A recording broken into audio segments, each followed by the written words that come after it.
don't tap in with a lot of people to talk. Like, for what?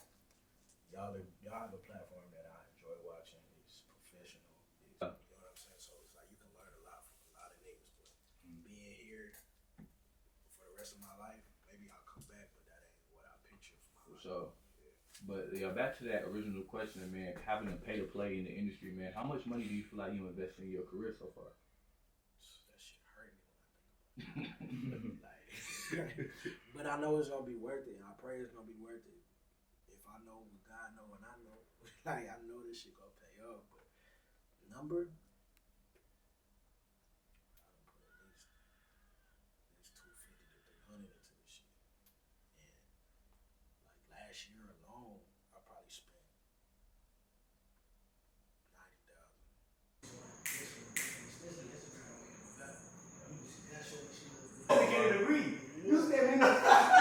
Nah, that nigga was speaking. I need that one. It take 4 years to get it free. But you let me know you went a year. Come on. Well, I swear to God, bro.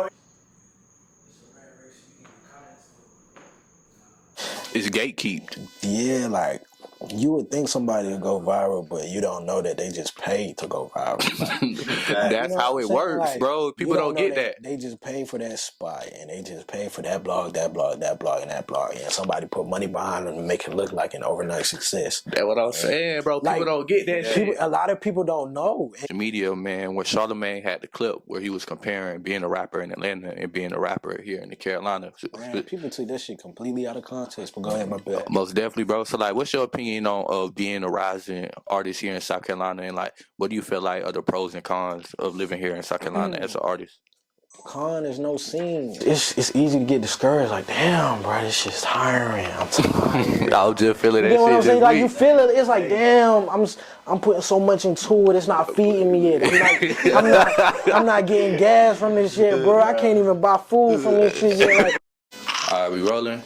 Welcome back to Creative Lens TV. Yes, sir. Yes, sir. Yes, sir. And then we tapping in for a special exclusive interview with the boy JUHOVAH, man. We want to thank you for being here. Thank you. Man, but let's go ahead and kick this off, man. So if we asked a young JUHOVAH what he wanted to be, what would he have told us? On what age? It depends on what age. Let's say 7 years old. I wanted to be an architect and a lawyer. For real? I want to be an architect too, bro. But what was the inspiration behind that? I love homes, like just the architecture of homes, designing homes. My mom, like I said, I grew up with a single mother, so like she made me fall in love with like interior decorating and just different parts of the home that you would like to have in your home. And we do like a lot of home tours and drive in different neighborhoods and just look at different homes. And like that's really one of my favorite pastimes, just going to look in neighborhoods that I feel like I could see myself in one day. So yeah, and then I wanted to be a defense attorney because I could argue to the end of the earth. Like I can, hey, if I believe in you and I'm on your side, we gonna argue the fuck. We gonna make sure you win the case. For Most definitely. So going forward, within your childhood, what would you say like? What was it like growing up here in South Carolina, and what city did you grow up in? Born in Florence, South Carolina, moved to Columbia, South Carolina when I was, I want to say 4 or 5. My pops went to jail when I was 4, so I think we left Florence and came to Columbia when I was 5. First place we moved was Broad River. For real, I used to stay right off Broad River, some apartments called the Grove. So I don't remember the name of the apartments, but I know we was right across from the Mazda dealership. And so I say growing up in Columbia was straight. My mom tried to keep me out of as much trouble as she could. I still wound up getting expelled about 4 times. Ain't it like an alternative school right back there too? Yeah, but see, my mom had the finesse up her sleeve. Like, I've never been to Blythewood Academy. Like, I've never been to no alternative school. So what would happen is when I would get put up for expulsion, my mom would then enroll me into a private school for like a week or maybe a month or maybe 2 months, however long she could afford it. And then I would go back to public school. I mean, I think it was a semester. And I go back to public school, and after you did that, you can be accepted back into public school. She found a way around it. She's smart. Shout out to Mom Dukes, man. Yeah. So continuing from your upbringing here in Columbia, where did your inspiration from music come? Like, where did the musical intuition come from? Yeah, I gotta credit that to my mom again, bro. She had me in church, had me in the children's choir. I credit that to her as far as like my initial introduction to music, but like rap and R&B and all of that, her too. Like she put me on R&B, but hip hop, that was something that I gravitated towards, and I'm still not very big on hip hop. I rap, but I'm an R&B baby for real. I grew up on R&B. My homeboy Warren, not even my homeboy, but it's like my older brother, my brother's best friend, Warren. He was the first person to introduce me to the studio. Him and CT. Yeah.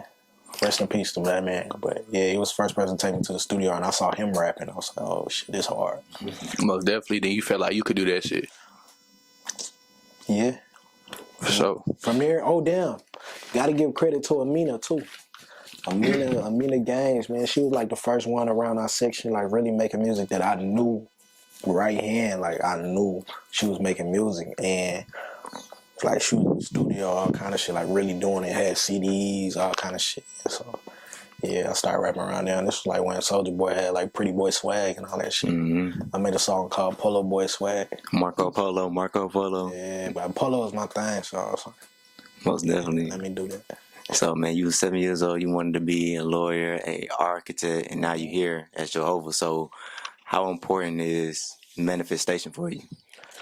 Very important. And even without me manifesting, a lot of people told me who I was going to be before I knew who I was going to be. A lot of people spoke into my life. A lot of people told me, like, hey, you're going to influence a lot of people. You're going to change the generation. You're going to be someone of value, and you're going to do it by music. And I'm like, damn. And this before I even made music for real. So yeah, a lot of people knew before I knew, honestly. Most definitely. As far as manifesting now, it plays a big part. I pray a lot too, but you know, I feel like you can manifest and pray, but you just take the steps. God gonna lead you. Like all of our life plans were predestined, bro. So I'm just walking in the path that was already set for me, for real. Yeah. Like so, which artists like gave you like the inspiration that you got today? You got a couple. Got a roster. Yeah, Ja Rule, 50 Cent, Drake, J. Cole, Wale, for sure. That's like my core group right there. You know, when I first met you, I thought to myself, like, I could really see you being signed by Dreamville for like some reason. I would love that. Yeah. I would love that. You do remind me of Boz a little bit. You know who Boz is? I know who he is. I love his song. I'm not too familiar with his music, but I got to tip in. But yeah. Yeah. Yeah, that's hard though. Dreamville, cause that's Carolina shit, bro. It is. Like, that would be fire. That's what I'm saying. You got Kaz, Boz, J. Cole. Yeah, Dreamville, and then they like under Rock Nation, right? Yeah. Yeah, that's perfect for me. For sure. I ain't gonna lie. yeah, so fast forward to JUHOVAH picks up the mic and he hops in the studio. What was the first song you created where you got feedback from people that you actually thought that like this is something I should continue doing? Or did you ever even base your continuation of your music career off feedback? Yeah, probably my first couple songs. I made a song called like Part 1, Part 2, Part 3. It was specifically for one girl. I sent it to her. But my songs after that, like I made a song called Side Piece. Yeah, I made a song called Side Piece. It's funny because y'all asked me that question earlier, but I was a side piece for a little minute. And yeah. What lesson did you learn from being that side piece, man? That was my first song, first video. What lesson did I learn from that? Yeah. Don't trust these bitches. Come on, God. After I was her side piece, about 4 other niggas was her side piece. For sure, man. So let's keep going on the musical journey, right? Yeah. So one thing we saw earlier this week on social media, man, where Charlamagne had the clip where he was comparing being a rapper in Atlanta and being a rapper here in the Carolinas. Man, people took that shit completely out of context, but go ahead, my bad. Most definitely, bro. So like, what's your opinion of being a rising artist here in South Carolina, and like, what do you feel like are the pros and cons of living here in South Carolina as an artist? Con is no scene in South Carolina for, well, I wouldn't say it's no scene. There's no industry here for other people to help lift us up like there is in Atlanta. Like in Atlanta, you can run into somebody that can change your life. Or you can run into somebody that's doing it way bigger than you and they can give you a leg up. Here, it's not too much of that. And I feel like that's what Charlamagne was saying. Like, it's a lot of stars in Atlanta. It's a lot of people you can look up to and say, damn, I want to be like that. Or damn, they took it there. A lot of people haven't taken it there from South Carolina that we know of, or that people attach themselves to South Carolina. Like, we got a lot of stars from South Carolina, like whether it's sports, whether it's media, whether it's, you know, Hollywood, but a lot of people aren't saying like, South Carolina is where I'm from. South Carolina is the place. Like, a lot of people aren't doing it how they should, or giving back how we feel like they should. So yeah, that's the cons. It's not really a scene for somebody to elevate here. There is, I say like, that's a loaded question too. Damn. There's a lot of crabs in it. Yeah, it's crabs in the barrel mentality. It's a crabs in the barrel mentality here too, for sure. That's a con. But I say pro from him saying that about me. Yeah. If that's what you were asking. It comes with pros and cons too. Like, a lot of people feel like I skipped steps when I got acknowledgement from Charlamagne. Yeah. That was a good cosign. It's a great cosign, and a lot of people look at it like, a lot of people, even artists, look at it like, damn, how he get a cosign? Damn, I've been doing it. How he? Ego. Damn, I've been the DJ for this long. How Charlamagne ain't fuck with me? Or I've been rapping for this long. How Charlamagne? So you, like, it come with a lot. Like, granted, it's a great cosign. His shit come with a lot of flack too. Like, I had DJs hold me out just because. Wow. Like, the connection. For sure. You know what I'm saying? So it's just like, a lot of people pick sides. A lot of people don't like him. A lot of people do like him. You know, he's made it far in the industry. For sure. That is some industry shit. But one thing we had to learn navigating in the industry, that it is about them cosigns and them connections that you could get that's going to definitely level you up. So, like, when it comes to, like, investing in your music career and, like, paying to play, shout out to Charlamagne, by the way. Yeah, shout out to Charlamagne the God. I appreciate him 100%. I ain't want my answer to feel like it's not that. It's always love. For sure. He got one of the favorite books, the best books ever. Yeah, Black Privilege. I definitely read it. He got this one section in here. He was like, you don't want to be the old man sitting under the tree. And I was sitting in my back stool smoking a blunt. And there was this old man that always be out there sitting under the tree. I was like, that's real shit. You got to get shout out Mr. Butch, man. But you got to get out your hometown for sure. And talking about how you could have did this and that. Could have been. Bro, it's a lot of that in South Carolina. Woulda, coulda, shoulda been. I'm glad he put that in the book, bro. It's a lot of that shit. Like, a lot of niggas will say like, oh, I won't do that. Or I ain't gonna do that. I'll never do it that way. And they're still in the same spot. Yeah. You know what I'm saying? So it's like, you can learn a lot from a lot of niggas, but being here for the rest of my life, maybe I'll come back, but that ain't what I picture for sure. Yeah. But yeah, back to that original question, man, having to pay to play in the industry, man, how much money do you feel like you invest in your career so far? That shit hurt me when I think about it. Like, but I know it's gonna be worth it, and I pray it's gonna be worth it. If I know what God know and I know, like, I know this shit gonna pay off, but number, I done put at least 250 to 300 into this shit. And like, last year alone, I probably spent 90,000. Hold on, let's pause right there. So 200 to 300,000 over my career, yeah. Yeah. That's like, what I used to go broke behind this shit to another level. Like, I sold my PS3 for this shit. Come on, man. Like, I sold my PS3 for studio time. It probably wasn't even enough studio time. I probably sold my PS3 for like 2 hours of studio time. But like, I go to the ends of the earth for this dream, for real, bro. Like, I've lost cars over this shit. Yeah, I done lost a couple cribs over this shit. Bro, I done lost a lot behind music, and that's off of investing shit. I done lost women off of investing. I done lost family off of investing. Like, I'm not at family events like I'm supposed to be. I done missed funerals. You know what I'm saying? Like, I'm not around how I can be. Like, I'm not as tapped in with my family as I feel like I can be. Like, I'm just so focused on attaining this goal. It's just like, it means so much to me. And like, y'all not gonna feel away if I don't reach this goal. Yeah. I gotta live with not reaching this goal. That's what I'm saying. It's like, it's a burning desire in me. You may not understand why I'm going so hard for it, but I do. And I see it. And just to touch on that, like, me and Z was just talking about, like, I can't be around these same group of people, if they not trying to go where I'm trying to go, because it's Even like if they not trying to go where they trying to go, they got to be trying to go where they trying to go. exactly. Like even if you're not going where I'm going, at least go where you trying to go, and maybe we can meet each other there. But I can't have you looking at me like, damn, why you fighting so hard for that? And you don't got nothing you trying to fight so hard for. You get what I'm saying? Like you're not gonna understand my path, and you're not gonna understand my determination, drive, and why I do things the way that I do it, because you don't have something that you're willing to put that type of time and effort into. Exactly.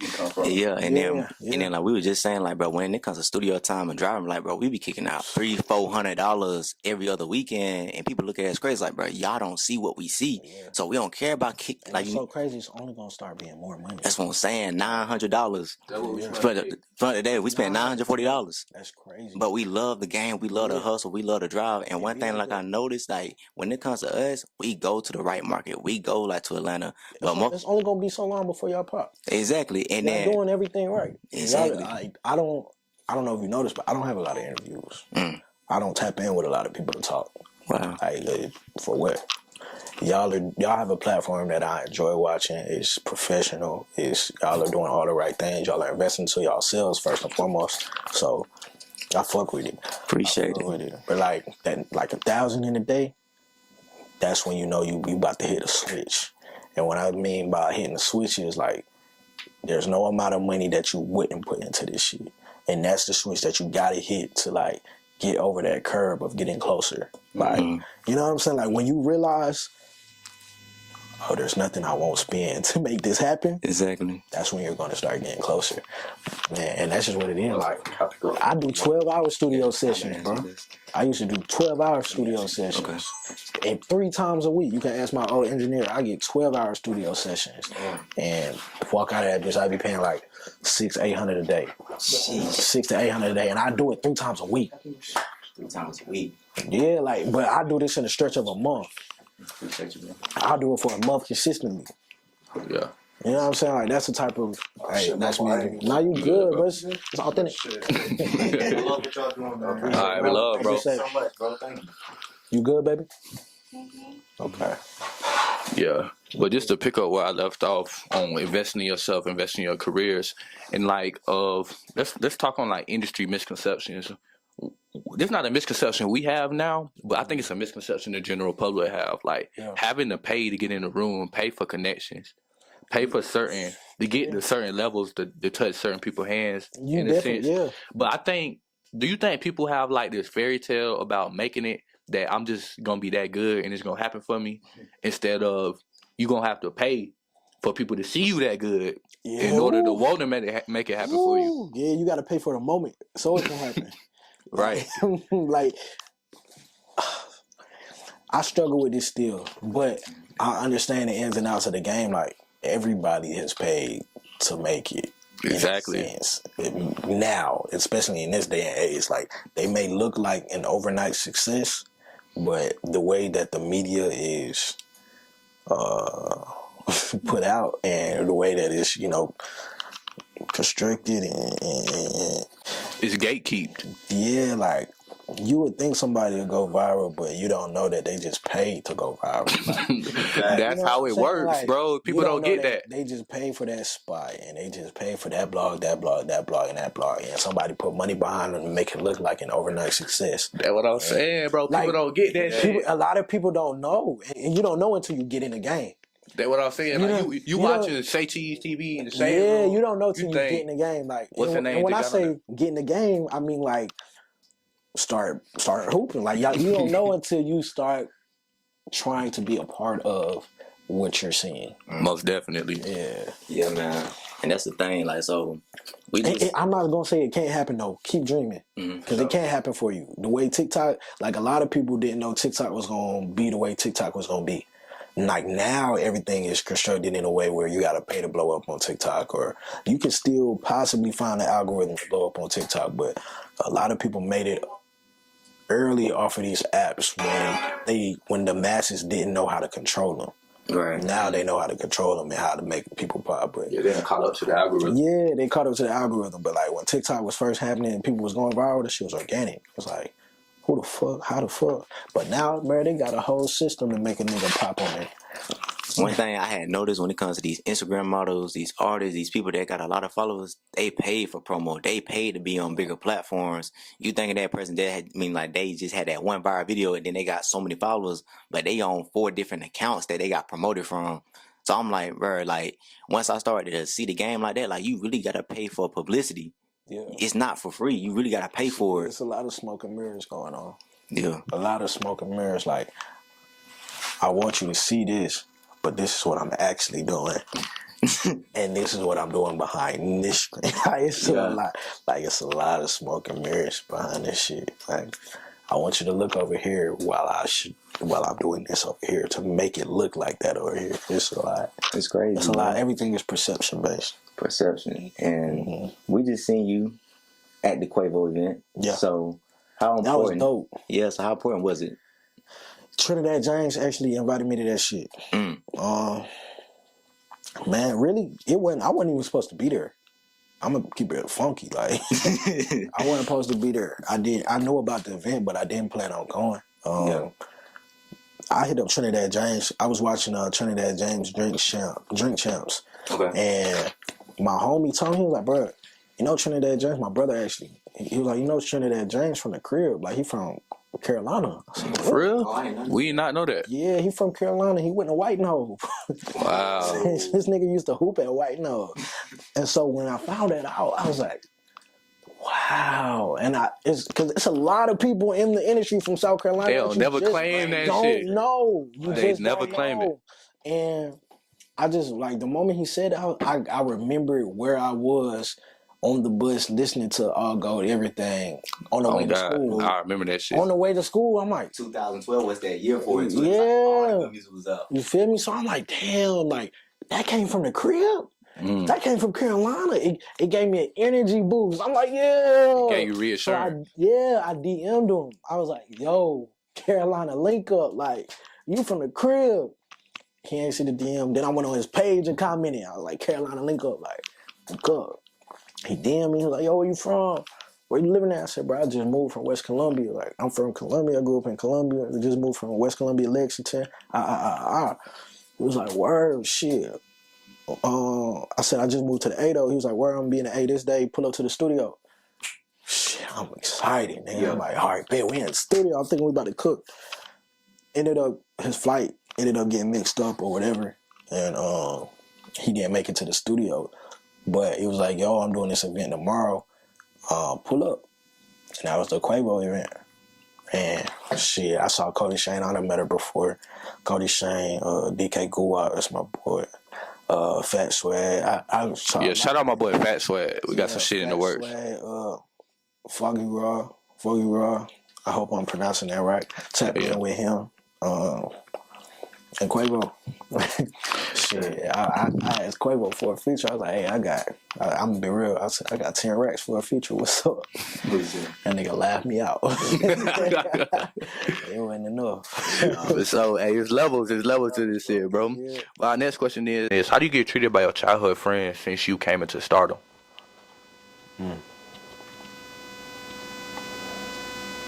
I don't really think about it. Are you still friends with your childhood friends? Yeah, I got a core group of friends that I'm still thugging with. Like, shit, one of my childhood friends is my manager. And, you know, shit, they keep me humbled. They know who I am. Sometimes, you know, with childhood friends, a lot of times, and I'm not saying my core group of friends, but even friends that I just went to high school with, it's a lot of love, but it's also a lot of, we knew you here, we can't accept who you're becoming. And like, I moved a lot when I was a kid, so it's like I never really got too close to anybody. I'm gonna be real, like, I keep people at a distance. If you feel like you know me, you really don't know me. And even if I show you X amount or I let you into this part of my life, you really don't know me. It's like a lot of people feel like, oh, we knew him in South Carolina. That's who he is. But you gotta realize, I moved to Atlanta in 10th grade. I grew up, you know, in Georgia from 10th grade until after high school. You get what I'm saying? So it's like, that's your core years where you start becoming who you are. And a lot of people, like, when I came back, they felt like I was just the same guy. They didn't realize, like, you know, how I was moving, or didn't understand how I was moving. So it's a balance, man. It's a toss up. A lot of people, I don't think they understand who I am or what, you know. I don't know. It's some people who know, and some people who treat me different, and some people who try to treat me the same as when I was 12 or 13. You get what it's a lot. Like, a lot of people don't know how to handle it and shit. Yeah. Sometimes I don't. That's real, bro. That's real, man. Yeah, it's a toss-up. It's a toss-up with that. There ain't no clear, defined answer with that. For sure. Yeah. So, Sounds Like Summer, man. That's your latest project you just dropped. What has Sounds Like Summer did for you in your career so far, and where do you plan on taking it after dropping? I went number 3 in the hip-hop category on iTunes. I'm really excited about that shit. Shout out to everybody who purchases my albums, because that's how I win. For sure. Basically buy my albums, and that's something that people aren't doing anymore. It changed my life greatly. And when I say greatly, it's changed my life in terms of my mindset of me knowing what I could do if I put my mind to it. Like, it ain't really bring me a whole lot of money. It ain't really bring me, like, I would say directly, like a label opportunity or a bag. But for my spirit and for my endurance, it fed me.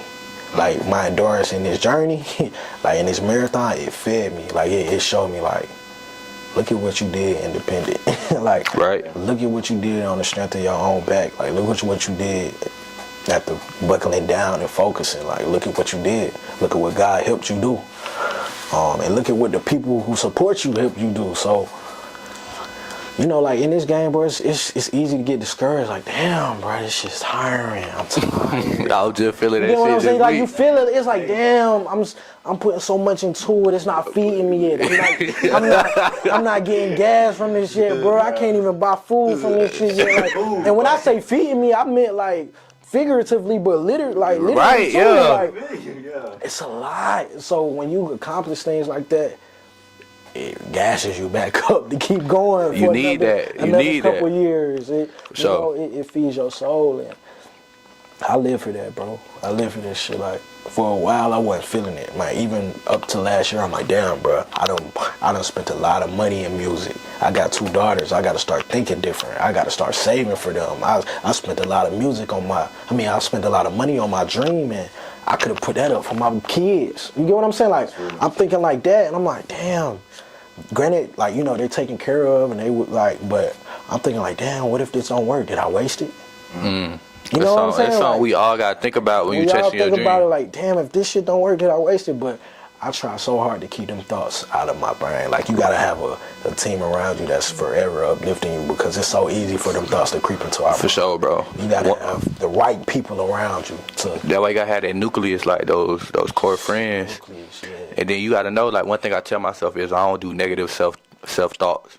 Man, like, you got to even outside of your fans, bro, you got to have a core group, like a family. Like, I wouldn't even say they have to be your blood, because your fans gonna feel away if you start changing your content.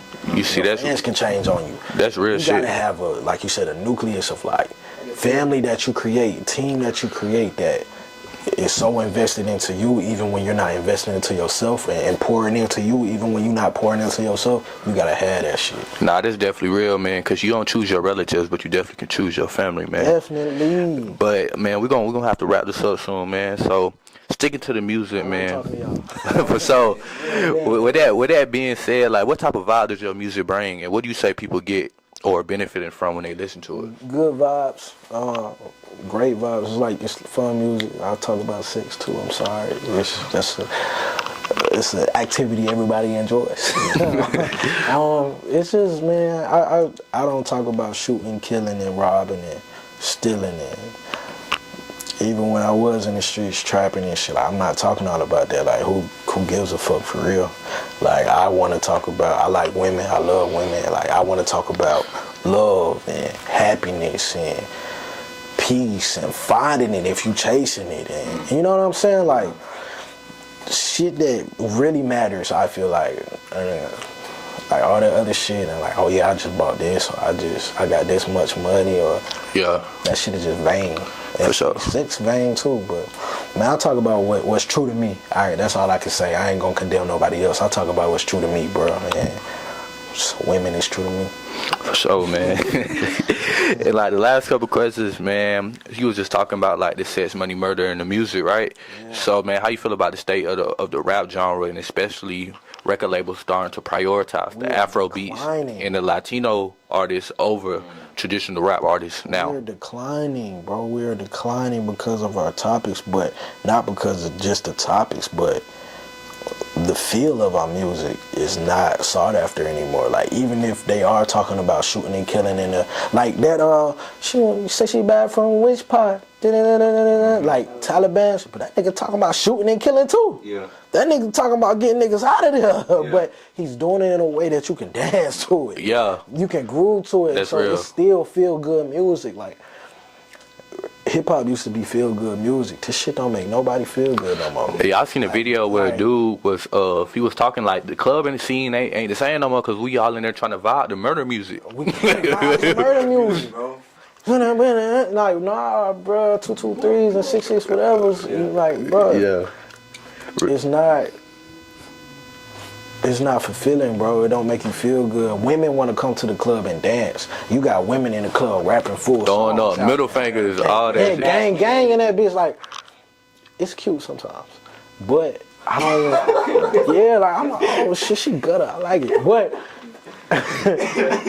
like they used to go to the club to dance. Like your main goal to go to the club used to be to leave out with a shorty, bro, and get it in. But get dances. We just went to the club. Getting dances, getting twerks was it. Yeah. Like, that's what we wanted to go do. You just hope that when she turn around and look at you, you was cute enough gonna curve your ass. Yeah. We need to get back to that. We not on that right now, bro. We not on that no more. We in the club who can pop X amount of bottles, who can be higher than the other, who can spend more money, who can come fly. You're not supposed to go to the club and no fly shit. First, so you gonna get stepped on. That's gonna sweat that shit out. You supposed to go there and shit that you comfortable in so you can move and groove. I can't dance, but I promise you, if it's a club that you can dance in, I'm there vibing. Like R&B nights, I love them. You wanna know why? Because they're singing music and they're dancing. All that other shit, bro, nah, it's for the birds. For sure, bro. It's a time and place for everything, bro. Definitely a time and place. We don't need that shit in the club no more. All right, man. These are my last two questions, man. Talk to me. What's the biggest misconception that you feel like people have about you? I don't know. We gotta ask the people what they think about me.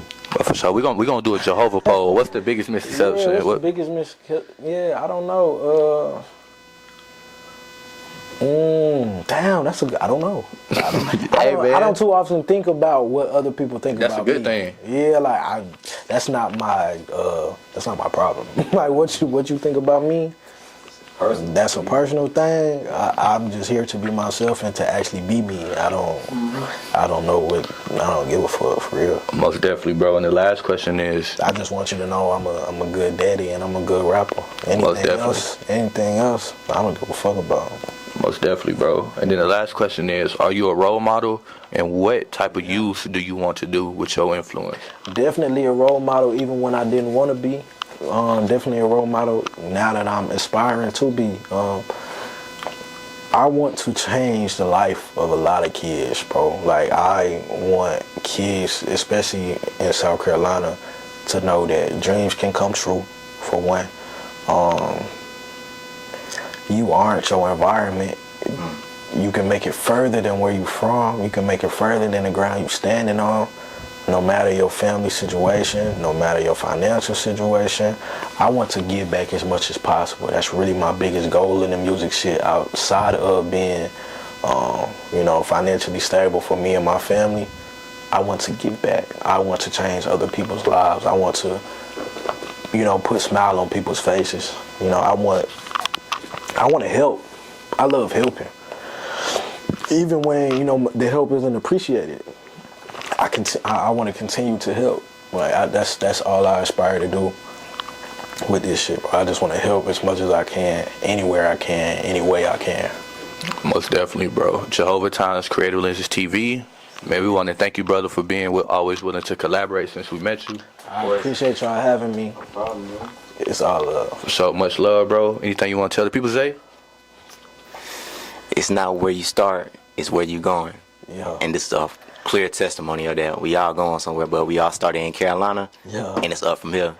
Yes, sir. Yes, ma'am. Zay always got some shit to say. For sure. Zay got some shit to say, man. For sure. It's your boy, Mr. Moose, boy, DJ Czar in the background. But appreciate y'all for tapping in. Cradle Lenses TV times Jehovah. We out.